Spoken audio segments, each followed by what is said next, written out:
আমার গুলি লাগছিল, এখান দিয়ে গুলি ঢুকে এখান দিয়ে বের হয়েছে। আর দুইটা দাঁত ভেঙে গেছে, আর একটা দাঁত পড়ে গেছে। আজকে এখানে ট্রিটমেন্ট নিতে আসছি, এখানে ট্রিটমেন্ট হইতেছে। আমাদের যারা দায়িত্বশীল তারা নিজেরাও জানেন না যে এতজন আহত আছে। আহত যে বাইরে আছে সবার উদ্দেশ্যে এই টিমটা বসানো হয়েছে, যাতে সবাই একত্রিত হয়ে সরকারি যে সুযোগ সুবিধা বা চিকিৎসার বিষয়টা যাতে নিশ্চিত হয়। ইতিমধ্যে যারা সেবা পেয়েছে তাদের কি অবস্থায় আছেন সেটাকে আমরা ফলো আপ দেওয়ার জন্য এখন সেটা অ্যারেঞ্জ করেছি। আমার শরীরে এখন 13টা স্প্লিন্টার আছে, আমার চোখে আছে, মাথায় আছে।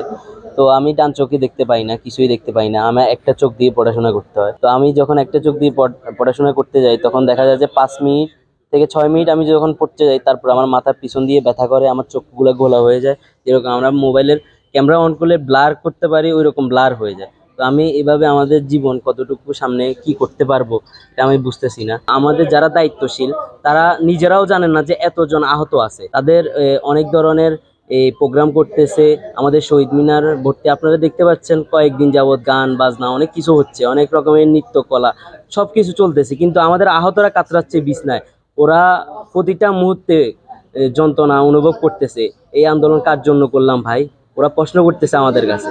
আমাদের আসলে এখন পর্যন্ত তালিকা নিয়ে অনেক ধরনের কাজকর্ম চলছে, এই কারণে অনেকে হয়তো বা খোঁজখবর পায় নাই। অনেক জায়গায় চিকিৎসা, কেউ ব্যক্তিগত উদ্যোগে অনেকে চিকিৎসা নিয়েছে। তো ব্যক্তিগত উদ্যোগে চিকিৎসা নিতে গিয়ে অনেক ধরনের সমস্যার সম্মুখীন হয়েছেন, কারণ যেহেতু তাদের সাথে যোগাযোগ ছিল না।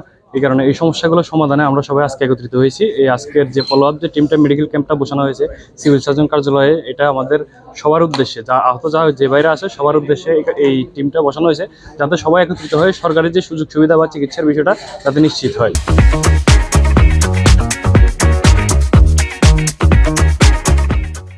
আমাদের সর্বপ্রধান উদ্দেশ্য যেটা ছিল সেটা হচ্ছে সবার চিকিৎসা সেবা নিশ্চিত করা। আমার শরীরে বুলেট স্প্লিন্টারগুলো লাগে মুখ থেকে পা পর্যন্ত। আমার প্রায় 36টার বেশি স্প্লিন্টার লাগে আমার শরীরে।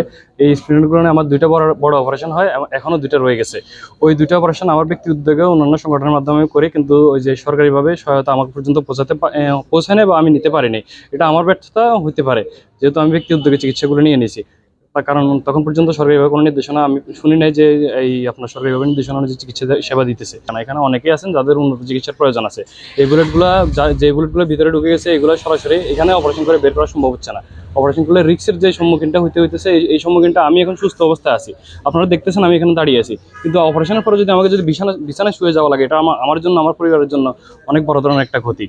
এই জন্য আমরা চাইতেছি সবাইকে একসাথে ট্রিটমেন্ট করে উন্নত চিকিৎসার মাধ্যমে যাতে আমরা সুস্থ হতে পারি। আমি একা না, সারা বাংলাদেশে যতজন আহত ভাই আছে সকলের চিকিৎসাটা আগে নিশ্চিত করা উচিত।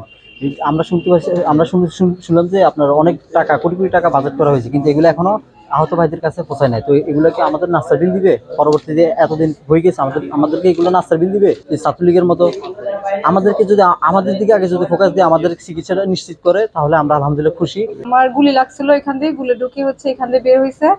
আর দুইটা দাঁত ভেঙে গেছে, আর একটা দাঁত পড়ে গেছে। আর এখানে 3টা সেলাই, ভিতরে 5টা সেলাই হয়েছে। আজকে এখানে ট্রিটমেন্ট নিতে আসছি, এখানে ট্রিটমেন্ট হইতেছে, ট্রিটমেন্ট নিতে আসছি।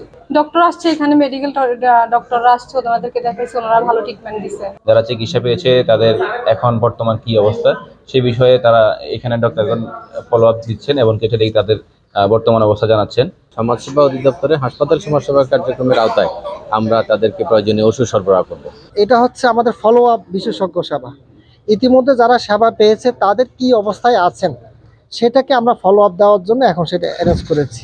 2 দিন ব্যাপী ক্যাম্পটা চলবে, আজকে এবং আগামীকাল। এই 2 দিনে যদি আমরা দেখি কারো ঢাকায় পাঠানোর প্রয়োজন হয়, আমরা তাদেরকে ঢাকায় পাঠাবো। আমাদের যারা আহত ভাইরা আছে, যারা সিভিয়ার কন্ডিশনে আছে, তাদেরকে ইতিমধ্যে জেলা প্রশাসনের পক্ষ থেকে এবং জেলা পরিষদের পক্ষ থেকে চিকিৎসার জন্য অনুদান দেওয়া হয়েছে। গণ অভ্যুত্থান সেল নামে একটি সেল আছে বাংলাদেশ সরকারের মুক্তিযুদ্ধ বিষয়ক মন্ত্রণালয়ের অধীন।